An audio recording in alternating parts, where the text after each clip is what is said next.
আমাদের যে ব্যালকানি যে দরজাটা মানে এরকম আওয়াজ হচ্ছে, ধপ ধপ ধপ, মানে এরকম একটা জোরে জোরে আওয়াজ হচ্ছে। তো হ্যালো এভরিওয়ান, তোমরা সবাই কেমন আছো? আশা করছি সবাই খুব খুব ভালো আছো। আর আমিও এখন মোটামুটি ভালো আছি। তো ঘুরে আসার পর শরীরটা তো খুবই খারাপ হয়ে গেছিলো, যার জন্য একদিন তোমাদের সাথে আমি ভিডিও শেয়ার করতে পারিনি। আর তোমরা অনেকেই আমাকে কমেন্ট করছো যে টিয়া দিদি তোমাদের সাথে সেই দিন রাতে কি হয়েছিল হোটেলের মধ্যে, প্লিজ তোমরা একটু বলো। সেদিন লাইভে গেছে, সবাই আমাকে জিজ্ঞাসা করেছো, প্লাস ভিডিও যখন পোস্ট করছি তোমরা আমাকে কমেন্ট করছো যে সেদিন হোটেলের গল্পটা আমাদের সাথে শেয়ার করতো। সেটাই এখন শেয়ার করবো বলে তোমাদের সাথে চলে এসেছি। তো ফার্স্টেই আমাদের হোটেলটা যেটা ছিলাম সেই ফটোটা না দিলেই নয়, সেই হোটেলের ফটোটা আমি তোমাদের সাথে স্ক্রিনে শেয়ার করছি, তোমরা প্লিজ একটু দেখে নিও। এই যে সেই হোটেলটা, সেই ভুতুরে মার্কা হোটেলটা। তো এবার মেন গল্পে আসি। সেদিনকার কি, হয়তো ভিডিওটা একটু লং হয়ে যাবে, যাই হোক একটু কাটসাট করে তোমরা দেখে নিও। তো আমরা গেছিলাম হচ্ছে সোমবার, মানে 20 তারিখ ছিল, মানে আগের সোমবার। আর আজকে আমি ভিডিওটা করছি, আজকেও কিন্তু সোমবার 27 তারিখ। আমরা গেছিলাম হচ্ছে সোমবার। তো দীঘায় গিয়ে তো আমরা এখান থেকে সেইভাবে হোটেল দেখে যাইনি, ভেবেছিলাম ওখানে গিয়েই হোটেল বুক করব। তো আমরা উঠেছিলাম হোটেল মানসকন্যা। তো হোটেল মানসকন্যাটা হচ্ছে নিউ দীঘার যে বিগ বস আছে, তোমরা যারা যারা যাও বা গেছো তারা অবশ্যই চিনবে হোটেল বিগ বস। তার পাশের গলিতেই হচ্ছে হোটেল মানসকন্যা। মানে আমাদের হোটেল থেকে সি বিচ হচ্ছে মাত্র 2 মিনিট, এর বেশি না।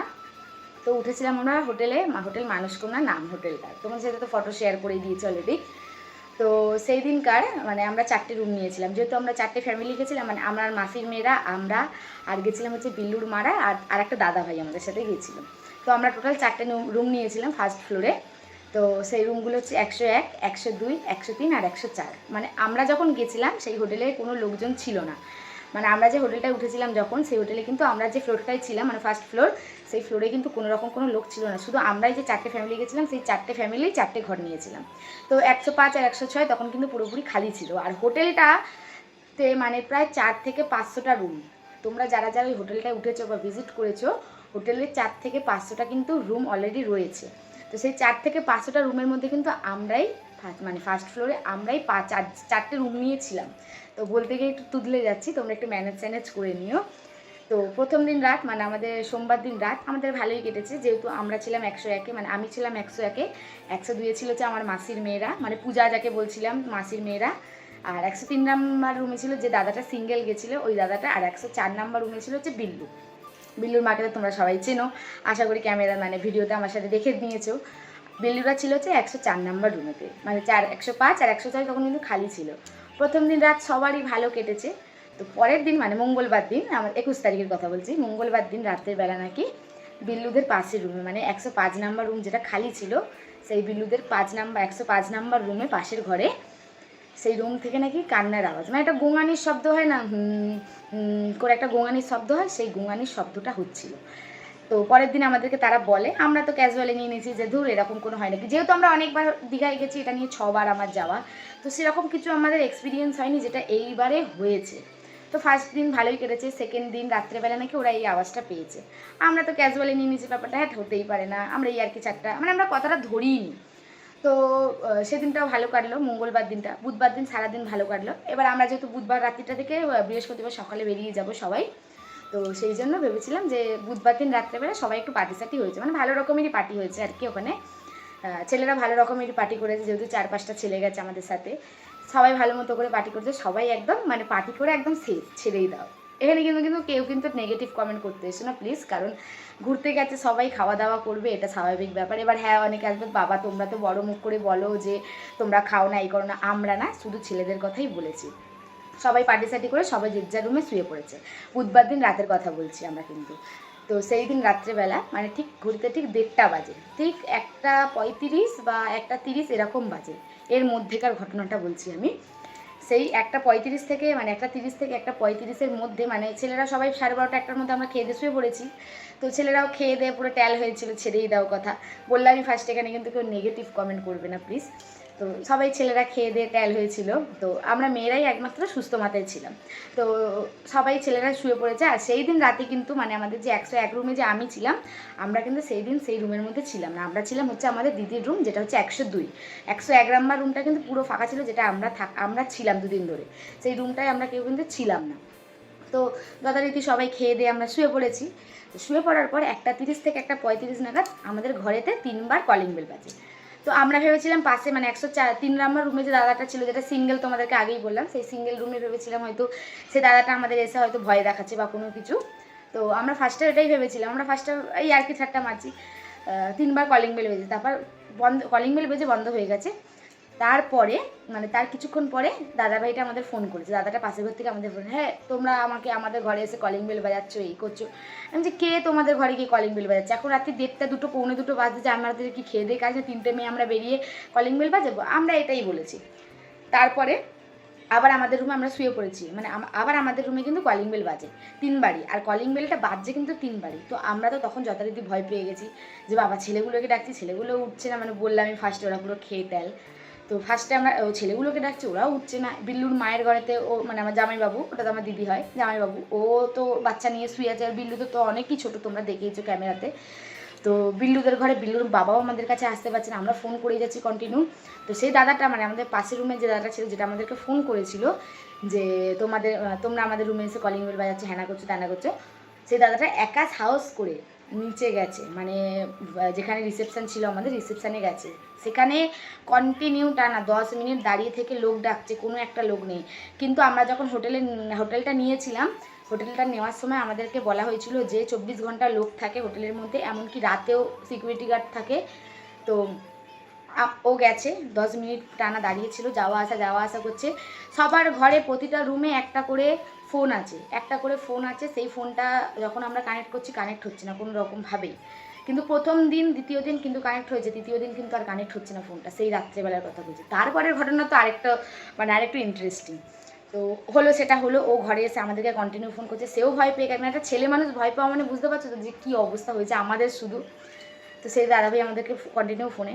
তারপরের ঘটনা, আমরা যখন শুয়ে পড়েছি, আমাদের যে ব্যালকানিটা ছিল, আমরা তো বললামই আমি আমাদের দিদির রুমে ছিলাম, মানে ওই দিন যদি ওই 101 নম্বর রুমে যদি আমি একা থাকতাম, আমি যে কী করতাম আমি নিজেও এখনও বুঝতে পারছি না। তো আমরা শুয়ে পড়েছি, শুয়ে পড়ার পর আমাদের যে ব্যালকানির যে দরজাটা, মানে এরকম আওয়াজ হচ্ছে, ধপ ধপ ধপ, মানে এরকম একটা জোরে জোরে আওয়াজ হচ্ছে, আর আওয়াজগুলো 3বারই হচ্ছে। তখন আমরা ভাবছি যে না, এত তো সাহস কারোর মধ্যে হবে না যে একজন ব্যালকানি টপকে এসে আমাদের ঘরে এরকমভাবে ভয় দেখাবে। আর জানলাটা ঠিক এরকম আওয়াজ হচ্ছে, মানে একটা ঝনঝন করে যেরকম আওয়াজ হয় না, সেরকম আওয়াজ হচ্ছে জানলাটা। আমরা তখন ভয় পেয়ে গেছি, আমি বলছি না দিদি হবে না, এরকমভাবে হবে না। যথারীতি আমরা বিল্লুর বাবাকে ফোন করছি, সেও আসতে পারছে না, মনা দিদি ওখানে ভয় পাচ্ছে, বিল্লুর মাও ওখানে ভয় পাচ্ছে, সেও আসতে পারছে না। তারপরে আমরা রিসেপশানে ফোন করি, আমাদেরকে একটা কার্ড দেওয়া হয়, যে কার্ডটা আমার কাছে নেই, তার তোমাদের সাথে এখন শেয়ার করতে পারছি না, আমাদেরকে একটা কার্ড দেওয়া হয়। সেই কার্ডেতে ফোন করছি, সেই কার্ডের কেউ ফোন তুলছে না, এমনকি ল্যান্ডলাইন নাম্বারে ফোন করছি, সেখানেও কেউ ফোন লাগছে না। তাহলে আমাদেরকে কী করতে নাম্বারটা দিয়েছে বা তোমরাই বলো। তো যথারীতি এরকম ভয় পাচ্ছি আমরা সবাই মিলে। তো এবারে আমাদের মানে 102 নম্বর রুম, মানে আমার মাসিদের রুমে বাথরুমে কাছে গিয়ে যখন আমরা দাঁড়াচ্ছি, মানে আমাদের 101 নম্বর রুমেতে যেমন হচ্ছে 2-3 জন মিলে বিছানার ওপর কেউ লাফাচ্ছে। সেই দিন কিন্তু আমরা ছিলাম, মানে রীতিমতো বলছি বন্ধুরা তোমাদেরকে, আমার গায়ে এখনই কাটা দিচ্ছে জিনিসটা, যে আমরা কী ফেস করেছি। মানে হোটেলটা এত জঘন্য, এত যেমন হচ্ছে সার্ভিস ভালো না, একটা চা 15 টাকা, পুরো পাতলা জল, যেটা বাইরে খেয়ে তোমাদের শান্তি, একটা চা দিয়েছে 15 টাকা করে পাতলা জল। আমাদের রুম ভাড়া নিয়েছিল প্রায় মনে হয় 900 থেকে 950 টাকা। এবার বলবে হ্যাঁ 900 টাকা 950 টাকা, তো যাই হোক এগুলো পরের কথা, রুম ভাড়া যায়নি না, কারণ আমরা এই রুমের এই ভাড়ায় কিন্তু আমরা আগেও ছিলাম, আমাদের সাথে কিন্তু এরকম কিছু হয়নি। তো যথারীতি এরকম আমরা যখন বাথরুমে, মানে 3টে মেয়ে আমরা বাথরুমে, মানে বাথরুমে যাতে আমাদের একটা প্রাইভেসি, সেইখানে যাচ্ছি আমরা দরজা খুলে বাথরুমে। ভাবতে পারছো তাহলে আমাদের সাথে কী ঘটনাটা ঘটেছে। তারপরে দেখি ওই রুমে এরকম ধপধপ ধপধপ করে আওয়াজ হচ্ছে বিছানার ওপর, যেন 3-4 জন মিলে যদি বিছানার মধ্যে কেউ লাফায়, সেই লাফানোটা আমাদের কানে আসছে। প্রথমে আমার দিদি পেলো, দিদি পাওয়ার পর ও বন্ধ হয়ে গেল, তারপর আমি বাথরুমে গেছি, আমিও পেয়েছি জিনিসটা, আমি আওয়াজটা পেয়েছি। তো পাওয়ার পর আমরা তো কন্টিনিউ মানে ভয়েতে মানে থতর করে কাঁপছি। লাস্টে আমি বলছি না, সাহস নিয়ে এবার তো কিছু না কিছু করতে হবে। লাস্টে আমাদের কাছে একটা বক্স নিয়ে গেছিলাম, সেই বক্সের মধ্যে হনুমান চালিসা চালিয়েছি। আমি যে ভূত আসুক আর যেই আসুক দেখবো এবার কী করে, ভূত কিনা আমরা এখনও নিজেরাও শিওর না। তবে এত ভিডিও করেছি, এত কিছু করেছি, ক্যামেরাতেও যদি কিছু আসে আমরা কিছুই দেখতে পাইনি। কিন্তু এই যে জিনিসটা মানে প্রতিটা পরের দিন মঙ্গলবার দিন রাতে যেন মনে হচ্ছে করিডোরে, মানে এটা আমরা ফেস করিনি, যেটা বিল্লুর মায়েরা রাত্রেবেলা নাকি বুঝতে পারছে যে করিডোরের মধ্যে, মানে আমাদের যে ফ্লোরটায় ছিলাম ফ্লোরটার মধ্যে কেউ হাঁটাচলা করছে, মানে ওই ফ্লোরের মধ্যে, ফার্স্ট ফ্লোরের মধ্যে আমরা কিন্তু 4টে রুম নিয়েই শুধু ছিলাম, আর কোনো কিন্তু একটা হোটেলে লোক নেই, হোটেলের স্টাফ ছাড়া এছাড়া কিন্তু হোটেলের রুমের মধ্যে কোনো লোক নেই। যথারীতি 105 নাম্বার রুমে লোক এলো, তারপর বুধবার দিন 105 নাম্বার রুমে লোক এলো, সেই দিনই আমাদের 101 নাম্বার রুমে এটা হয়েছে। তার আগের দিন কিন্তু 105 নাম্বার রুমের মধ্যে হচ্ছে। তো যাই হোক, আমরা তো সেদিনকার যখন হোটেলটা ছাড়বো, আমরা ওখানকার স্টাফেদেরকে বললাম যে দাদা এরকম এরকম আমাদের সাথে কিন্তু হয়েছে। ওনারা বলছে না, কেউ এরকম আগে কখনো রিপোর্ট পাইনি আমরা। যান আপনাদের চেক আউট, আপনাদের রুম ঠিক আছে, আপনারা কিন্তু এখন চেক আউট করে নিতে পারেন।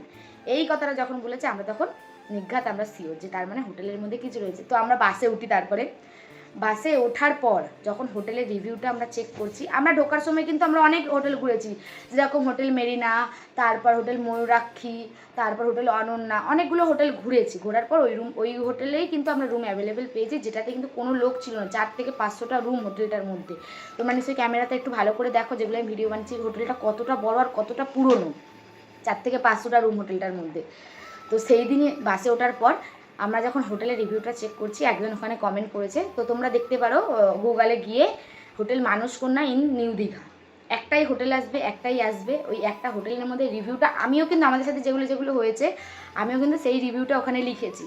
তো সেই অনেক পুরনো, মানে 4 মাস আগে একজন দেখছি এরকম রিভিউ দিয়েছে ওখানে, যে 305 নাম্বার রুমে ওনারা নাকি গেছিলো। 305 নাম্বার রুমে এরকম 4টে ফ্যামিলি নিয়ে এসেছিলো। 3rd ফ্লোর বা 2nd ফ্লোরে 305 নাম্বার হতে পারে। ওদের সাথেও নাকি সেম ঘটেছে প্যারানর্মাল অ্যাক্টিভিটিস। তো ওনারা ওখানে ধারণা করেছে যে ওই 305 নাম্বার রুমটাতে হয় কোনো মার্ডার কেস হয়েছে বা কোনো সুইসাইড কেস হয়েছে, কিছু না কিছু হয়েছে ওখানে। এমনকি ওরা উল্লেখ করে এটার ইনভেস্টিগেশন করতে পুলিশকে দিয়ে। আরেকজন কমেন্ট করেছে ওখানে, দেখলাম যে এটাই ওর 2nd টাইম, এটাই লাস্ট টাইম এই হোটেলে। ওদের সাথেও নাকি লাস্ট দিন এরকম হরাইবল কিছু একটা ঘটেছে। তাহলে এবার তোমরাই বলো বন্ধুরা, এইটা ভূত নাকি কিছু অন্য কিছু, আমরা নিজেরাই এখনও শিওর না। কিন্তু যেটা ঘটেছে সেটা খুবই খারাপ ঘটেছে, খুবই খারাপ। মানে সেই সিচুয়েশানে যে আমরা যে কী করেছি একমাত্র আমরাই জানি। ওই 102 নাম্বার রুমে যে আমি আর আমার মাসির মেয়েরা যে ছিলাম, একমাত্র আমরাই জানি। তো এই ঘটনাগুলো আমাদের সাথে ঘটেছে, সেইটাই আমি তোমাদেরকে বলছিলাম। তোমরা অনেকেই শুনতে চেয়েছে, যাই হোক সেই জন্যই কিন্তু আমি আমি ভিডিওটা শেয়ার করে তোমাদের কাছে শেয়ার করছি। তো হোটেলের নামটা আবার বলছি, হোটেল মানসকন্যা নিউ দীঘাতে হোটেল। তো কি জানি কি বলবো, এটা ভূত নাকি অন্য কিছু নাকি কি। আমার সত্যি কথা এখন বলি কি, আমার এখন ভূতে ভয় নেই। আমার এখন চারিদিকে যে মানুষ এত কিছু ঘটছে, আমার এখন মানুষের ভয়। আমি শুধু একটা কথাই মাথার মধ্যে ঘুরছে, যে আমরা যদি হোটেলের আমরা যদি দরজাটা খুলি, ধর 3-4টে ছেলে মিলে যদি আমাদের রুমে ঢুকে আমাদের কোনো ক্ষতি করে দেবে না, এর তো কোনো মানে নেই। আমরা এই ভয়েতেই আমরা হোটেলের দরজাটা খুলিনি। এবার তোমরাই বিচার করো তো, এই যে জিনিসগুলো ঘটেছে, এই জিনিসগুলো ঘটার পিছনে কি সত্যিই কোনো কিছুর হাত আছে, বা সত্যিই কোনো কিছু আছে, না কেউ ইচ্ছাকৃত করে করছে। হোটেলের নিচে যাচ্ছি, স্টাফেদের ডাকছে, কোনো স্টাফ নেই। প্লাস তখন যখন আমরা রুমে ঢুকেছিলাম তখন সবাই বলে 24 ঘন্টা আপনারা লোক দেখতে পাবেন হোটেলে, কিন্তু কোনো লোক ছিল না। পুরোটাই মিথ্যে কথা দিয়ে শুরু হয়েছে হোটেলটা।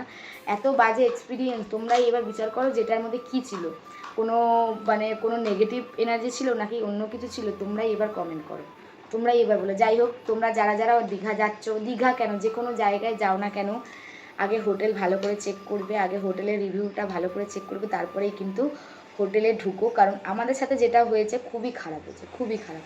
চলো বন্ধুরা, তোমাদের সাথে পুরোটাই শেয়ার করলাম। আমার কথায় যদি কোনো কিছু ভুল ত্রুটি হয়ে থাকে অবশ্যই তোমরা কিন্তু ক্ষমা করে দিও। চলো আজকের মতো